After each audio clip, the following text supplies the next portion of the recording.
Voters in Alamance and Guilford counties will decide one of the most competitive races in the North Carolina Senate. The winner between Democrat J.D. Wooten and Republican Amy Galey could determine which party controls the Senate next year. Tonight, our commitment coverage focuses on the 24th District. Here's Bill O'Neill. We'd like to share with you the differences between these two candidates, but J.D. Wooten did not respond to our request for an interview.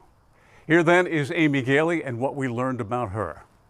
During our roughly 30-minute Zoom interview, we learned that Amy Galey supports overturning Roe v. Wade, eliminating abortion, believes education is key to economic development, and wishes Governor Cooper would have opened gyms sooner than he did.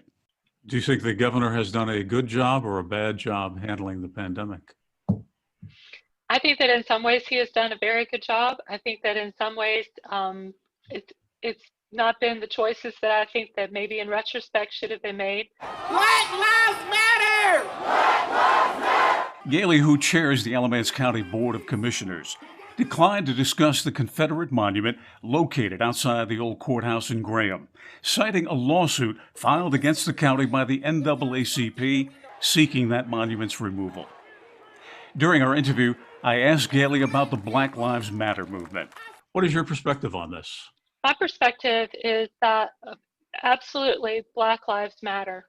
And some people would say, well, all lives matter. And I understand that when we say Black Lives Matter, that doesn't mean, forget everybody else. It means that Black lives in the United States of America in 2020 have unique and well-described, well-detailed challenges that need to be addressed. Whether or not you believe that police treat the black community and the white community the same?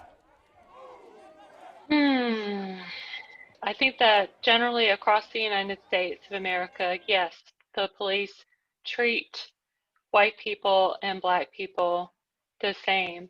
But I think that there are police officers, law enforcement officers who do not. Galey joins with fellow Republicans opposing Medicaid expansion in North Carolina.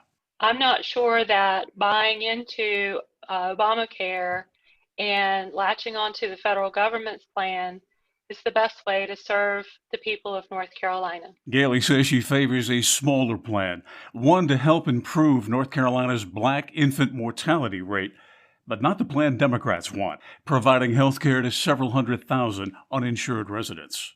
I am resistant to the idea that we just open up a big net and able-bodied adults who are otherwise able to work are brought into the Medicaid program. Galey says she supports school choice, including the use of public money for private schools. People need more options, and the ability to send your child to a school that meets your child's individual needs should not depend completely on your household income.